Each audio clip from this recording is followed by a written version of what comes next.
Hey guys, yeah, this is the first video I've done in a while. Believe it or not, this is take 4. Reason being was because the first time I actually did a 40-minute video and then discovered I'd left one part of the kit out. Oops. As Jerry was saying, Big Jet TV, say about it. Tried a second time, the camera pinged off. Tried it a third time, the camera pinged off. So I'm hoping this isn't going to be the case the fourth time. So fingers crossed.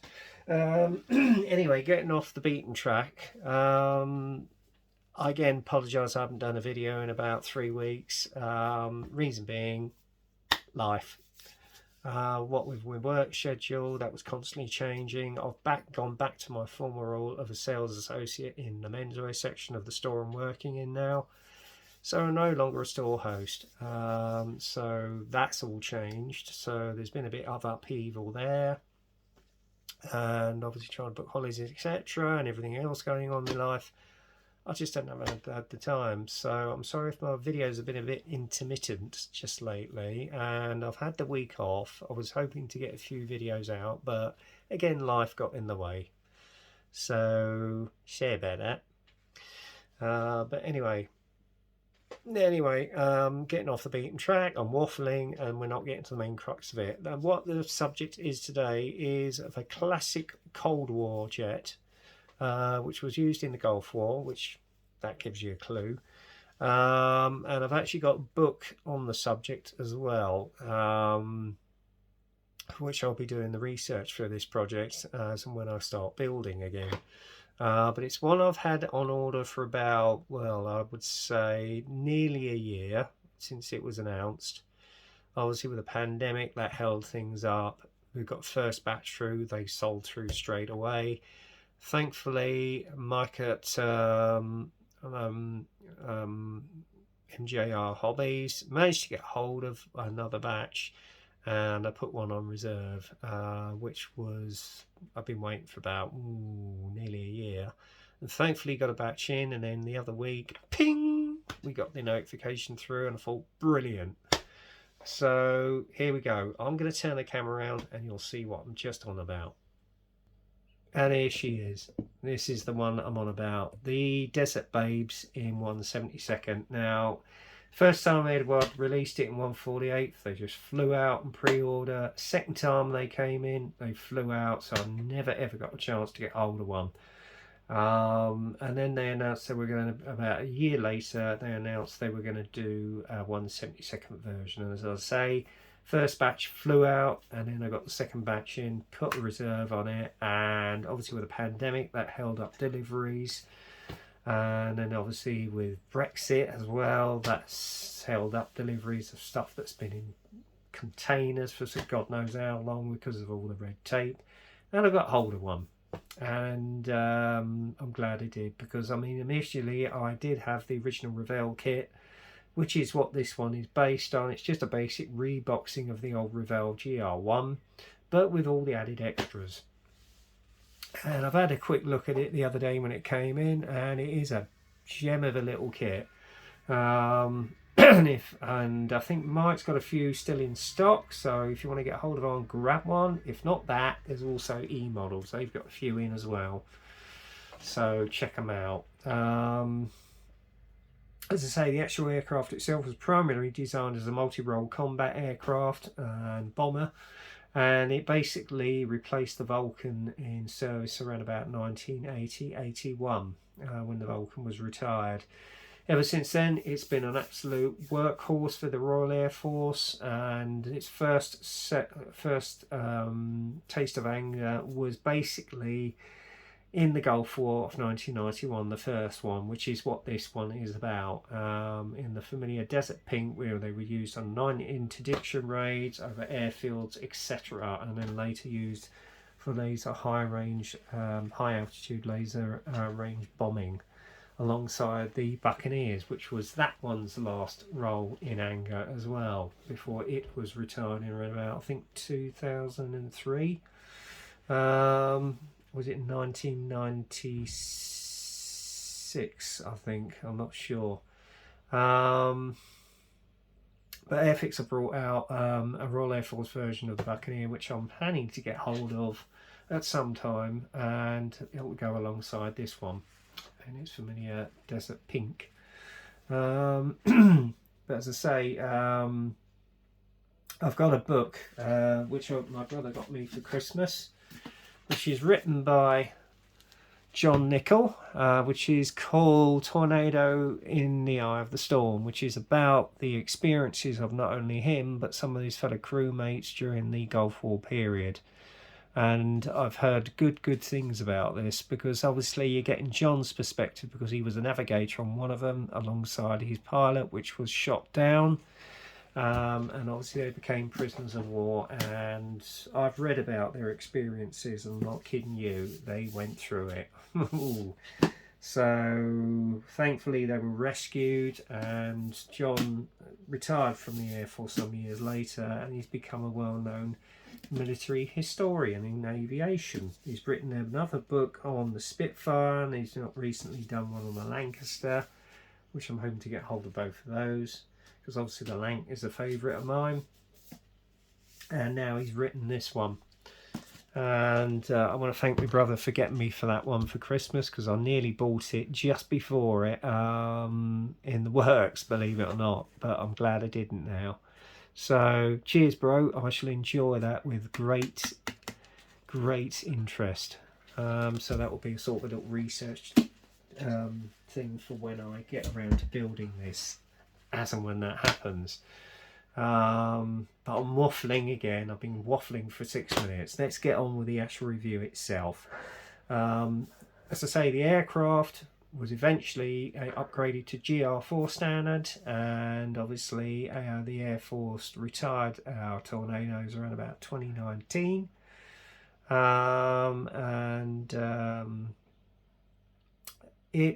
think it's much missed, to be honest with you. It was loved by its crews. It was an absolute workhorse for the Royal Air Force.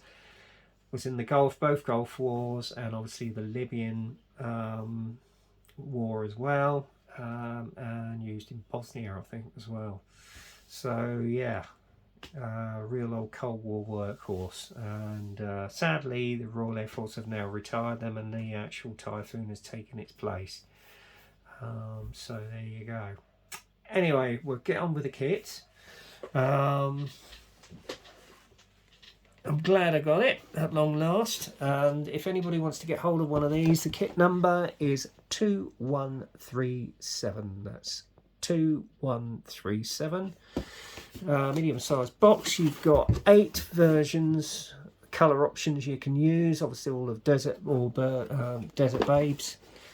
And obviously you've got the box art illustration on the side here. Around the other side you've got a little illustration of the resin seats and wheels, along with the etched brass belts from Eduards. So yeah, looks a nice kit. And then obviously once you open the box up, if I can open it, bear with me, inside you've got one bag of sprues. You got your resin parts for the kit, glass parts for the kit, some more parts for the kit, decals, and then obviously you got your brass parts, which are Eduards brass parts, and your cockpit mask. So there you go. But what we're going to do first, go through the instruction sheet as I normally do. I'm just going to put the parts back in the box, as we've got there, and then when we'll run through the instruction sheet itself, it's quite comprehensive. It's a lovely laminated leaflet with the box art illustration on the front there, with the title Desert Babes 172nd. First off, trying to get the damn thing open. You've got your sprue trees, as you can see there, and just like Dragon, anything that's in blue is not used in the kit, not for this particular version. And then underneath you've got an illustration of all your resin parts, and then you've got your etched brass sheet. You've got some film there as well for the cockpit, as well as your cockpit mask. And then obviously down beneath, you've got all your colours in, looks like Mission Models colours as well. So there you go. Anybody who doesn't want to use your Mission Models colours, just look up on the Hobby Colour app. Okay. And then the first process obviously is the assembly of the detail on both the Martin Baker resin seats to go with the etched brass parts and belts will go on, and details, etc. As you can see there, including the rod for pulling the actual ejection seat. And then you've got your rudder pedals there on some of the resin parts, as you can see there, the underscore tray for the seat, the replacement of all the panels with the Eduards etch detail sets, which means you're going to have to cut and sand them off before you stick them on. And the same with the pilot's panel, cockpit panel, and the navigator's cockpit panel as well. And then obviously you've got your throttle levers there as well. Okay. Then it's the assembly of the actual cockpit, where you've got the back bulkhead going in, and then obviously you've got your two control panels going in as a control lever. Then your Martin Baker seats go in, and obviously underneath you've got the undercarriage bay as well. So that goes together like so. Next up is you've got to put some holes in the lower part of the nose section. And then obviously you've got the fitment of all the Eduards sets there for the midsection for your canopy, which goes in between the navigator station and the pilot. Also, you've got the assembly of the nose section itself, as you can see there, with the main cockpit section and both halves buttoned up. And then obviously the other lumps and bumps going, as well as the nose. And don't forget to weight the nose, because obviously you're going to have a tail sitter. All right. And then on here, you've got your weapons bays, your weapons pylons with some etched brass going on, etc. The assembly of the actual wings themselves with the weapons pods as well, as you can see there. Then the assembly of the rear elevators. And obviously you've got the side pods there for the swing wings, which go on, which I think are etched brass again. And then the inner part of the air intake goes in as well. Okay. Then you've got the fitment of the wings to the lower part, the back part of the fuselage, along with the elevators and the swing wing mechanism. And then you've got the other part for the upper part of the swing mechanism. And then obviously you've got the fuselage spine, which buttons up onto the main fuselage. Then you basically cut off the interior part of the nozzles, as you can see there. Fit a little bit of etched brass on the interior of the actual exhaust system. Fit them on all together, including the actual rings of the actual nozzles themselves. Then it's the two halves of the tailplane to go together. And obviously you've got the air inlet plus a little bit of etched brass which goes on there. Then the fitment of these, I don't know what these are, but they go on the tailplane anyway. And then obviously you've got all the sections of the aircraft which button up together. Moving on, you've got the assembly of the air intakes themselves. They then fit onto the side part of the fuselage, etc. And not forgetting the collision lights which go on as well. Okay, etc, etc, etc. Next step is the fitment and assembly of the air brake system, which goes in there. You can either have them open, as you can see there, or have them closed, which I probably will myself. The only thing they haven't thought of is if you have this landing, is that the actual shutters on the actual rear part of the actual nozzles are not in the kit, which does surprise me. And there you go. And then obviously the next process is the assembly of the get your teeth back in, Stuart. See a bit there. Nose gear bay, undercarriage bay, which you can see there, where the brass and resin wheels goes on, the landing light goes on, and part of the actual etched brass mechanism goes on.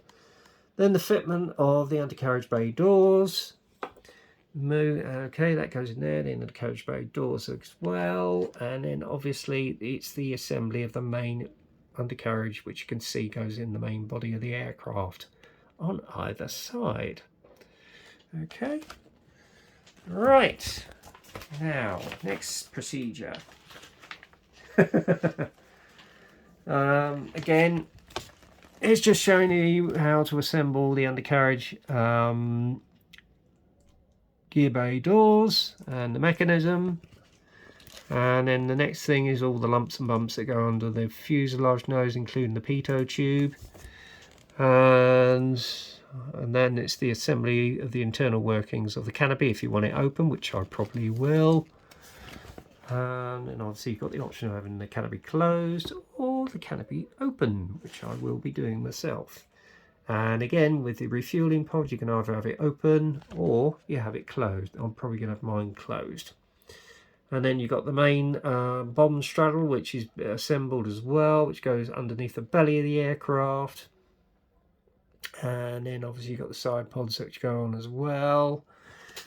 And then the fitment of the long-range refueling tanks, as you can see there.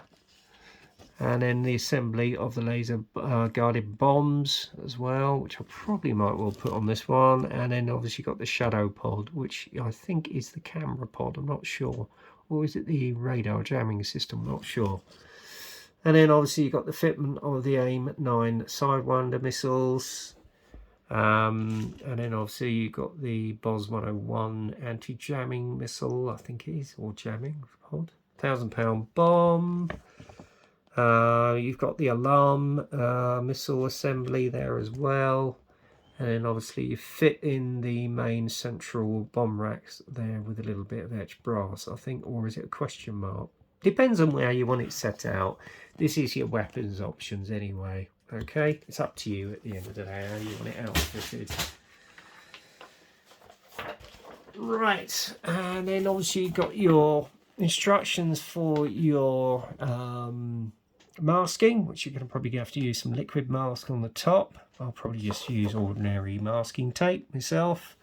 And then obviously once that's done, it's the painting and colour options. The first one is Foxy Killer 16 Squadron, which was the most highly decorated aircraft as well. It did the most missions. I think it did all of where are we? Was it 33 missions or 35? I can't remember.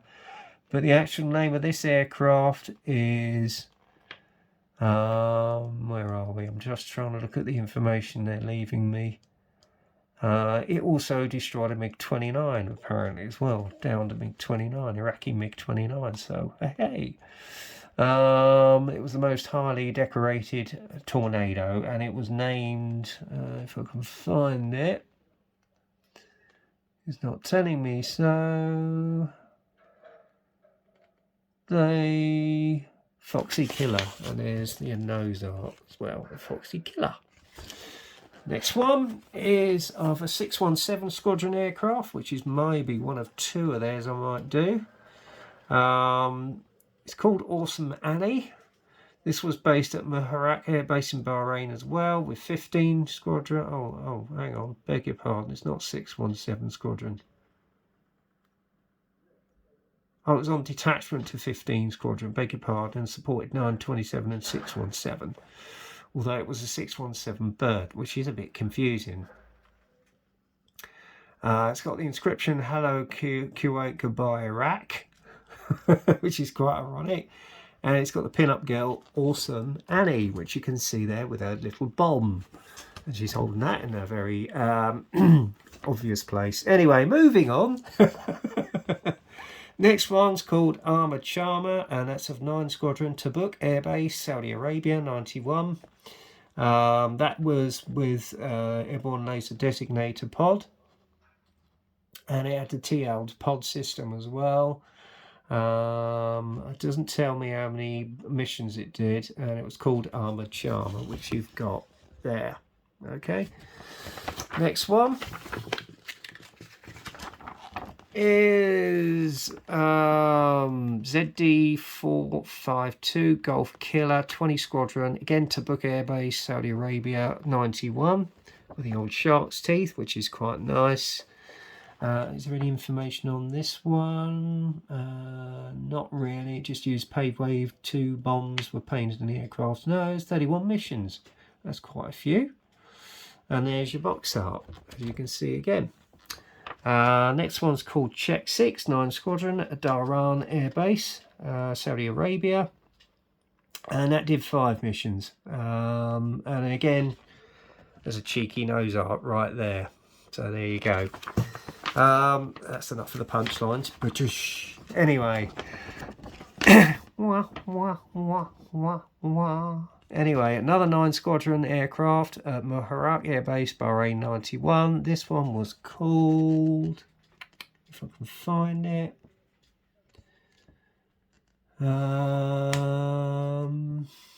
doesn't say, but there's the pin-up girl. Anyway, next one, ZT715 Luscious Lizzie, 31 Squadron, Dhahran, Saudi Arabia, 91. This was one that was led at the coast of the Persian Gulf by Wing Commander Witz of 31 Squadron, was supplied with elements from 9 Squadron, 14 and 17, was active during the entire period of hostilities. Wow. And he was awarded the DSO for his actions as well. So good old Jeremy. So there you go. And there is the nose art, Luscious Lizzie. And finally, you've got Helen from 617 Squadron, which is more than likely the one I'm going to actually do myself. This did several tornado missions at Muharraq, and had Snoopy Airways written on it. It did 31 missions. Wow, a real warrior. So yeah, I may well do that one. And again, there you go, that's Helen. So there you are. Right, that's gone on long enough. Let's go through the kit itself. Right, the main bag of screws. Right, what we'll do first up is the spine of the aircraft, the main body of the aircraft, and the cockpit, etc. So take a look at the detail on this. It is exquisite. I just love the panel line detail on it, the rivet detail on it. It's just very much to scale, nice, crisp and clear on both the upper and lower fuselages, and the detail in the air brake section is quite nice too. So yeah, very nice indeed. And then obviously even the detail moulded in on the cockpit panels, if I can get it into focus, is very nicely represented as well. So that's beautifully made. And obviously you've got your back plate there for the back of the canopy. Again, there's some exquisite detail. The nose wheel gear bay door, there's some lovely detail on that. I have to say, it's beautifully reproduced. But again, look at the panel lines on this. That is gorgeous. So I'm very impressed with that. And then even the cockpit detail, it's going to be a shame to have to sort of scrape and sand that all off in a way, but putting these panels on is going to save you a lot of time. So there you go. And obviously you've got parts of the air intakes there. Is there anything else I wanted to show you on that? That's the lower part of the seats. So you're probably not going to use those because you've got the resin ones anyway. And again, you've got some of the cockpit. You've got the main gear bay doors there. Look at the detail on it. It's absolutely exquisite. It really is. Even with the wiring for the actual hydraulics is very well represented. So yes, very nice indeed. So that's that one. Next up, upper wings. Again, lovely panel line detail on it, nice, crisp and clear. Your tail plane, beautiful representation of the Tornado's tall tail plane, which we all recognise and know so well. And then obviously part of your exhaust system there, that's got a little bit of flash in it, but nothing that you can't get without getting a scalpel in there and giving it a bit of a sand. Then obviously you've got the nose cone, it's part of the mechanism for the swing wing. And sorry about the chatter outside, guys. You've got your wheels, which funnily enough are weighted, just like the resin ones. And obviously you got in those section again, there's some lovely panel line detail on that. And then underneath you've got the actual nozzle there, beautiful detail on that, and there's some interior detail on the actual exhaust stubs as well, as you can see there, but there's a little bit of etch brass that goes inside that anyway. Now that's gorgeous, absolutely gorgeous. Right, some of the weapons. There's your £1,000 bomb. Again, lovely panel line detail on that. Beautifully moulded. Very much to scale. Your outer wing tanks, long range wing tanks. Little bit of flash on there, but nothing that Sander can't cure. I'm surprised to see that some of the detail is actually raised as well. So I wonder if that's the case on the real thing. Then obviously you've got your laser guarded bombs. Again, lovely detail on those. Your alarm missiles. Nicely moulded. There's the rear part of them as well. And then obviously you've got your radar jamming pod there, along with the actual pylon. And there's your tailplanes as well for your missiles. Nicely moulded. Really impressed with this, I really am. I think I've got some more here as well. Let's have a little look.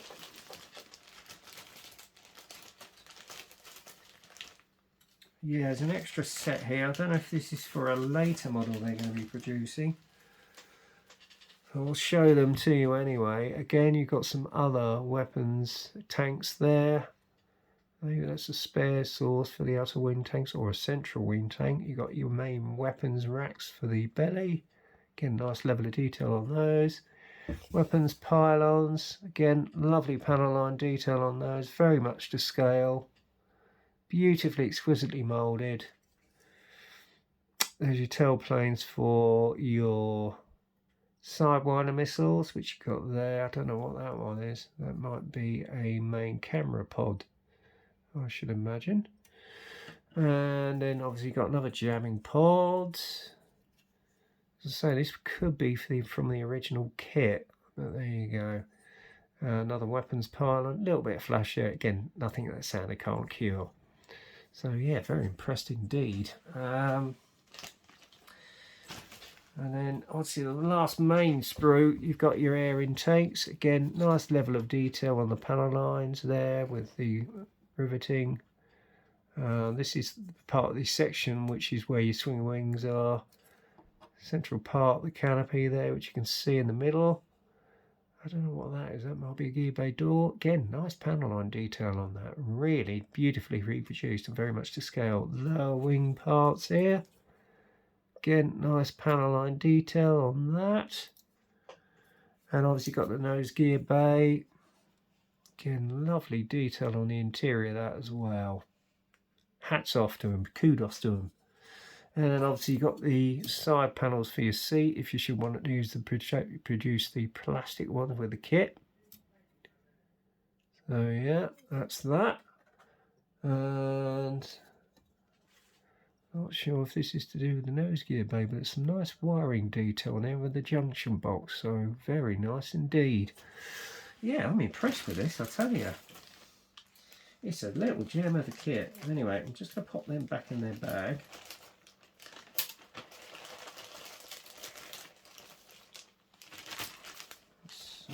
The extras goes in the other bag. Oh, hang on. Yep, they go in there. Bag within a bag. Sounds good, doesn't it? Right, pop that in there. A bit like pass the parcel when you were a kid. Oh dear. Right, just going to put all the main screws back in the bag. Bear with me. And then we'll get on with the rest of the review. But I have to say, from what I've seen so far, it's going to build into an impressive looking little representation of a Gulf War bird. I tell you, very nice indeed. I can understand why these are highly sought after now, to be honest. Let's get that back in there. Right, let's put that back in. Okay, let's have a look at the extras. I'm not going to take these out of the bags.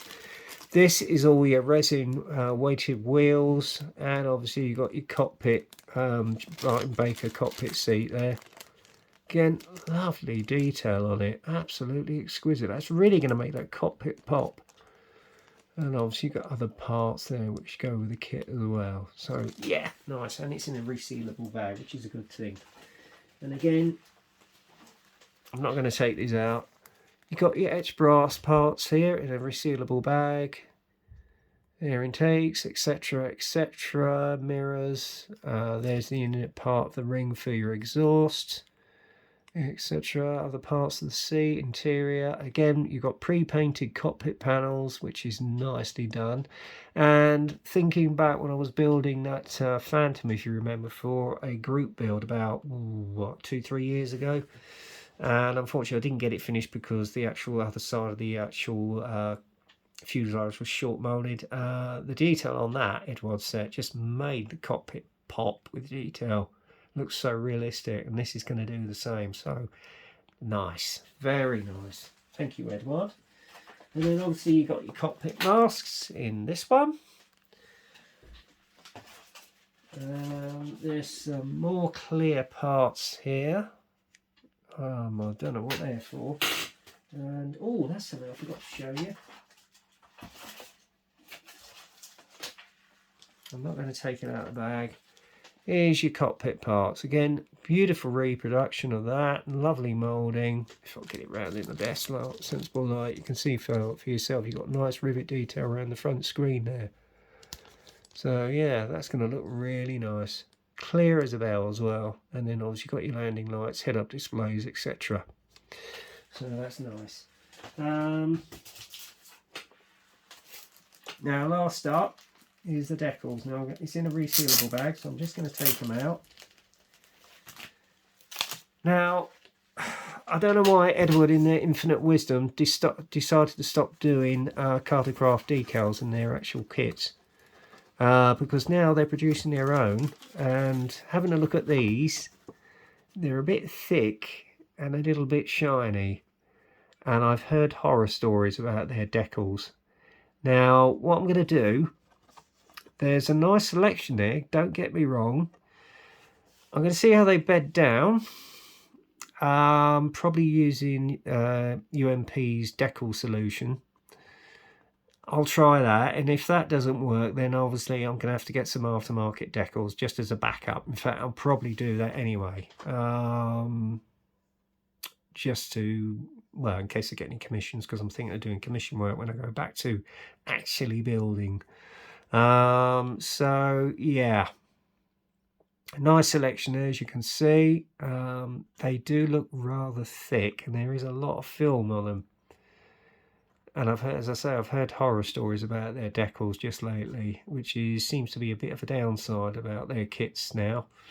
Their new releases anyway, because originally they used to do cartograph, and for some infinite reason they've stopped doing them.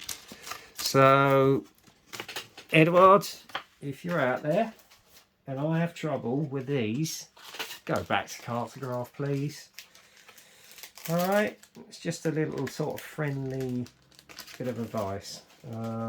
So yeah, that, guys, is pretty much it. That is the Eduards Desert Babes kit in a nutshell. And yeah, for what you get, I mean, I think I paid about, was it £29 or £33 for this? To be honest, for what you get for your buck and the amount of extras you get in this, it's well worth it. As I say, I don't know what the decals are like. I've heard horror stories about it, but there you go. I'm just going to turn the camera around and we'll finish the video. So there you go, guys. Hang on, let's just put the camera down a little bit.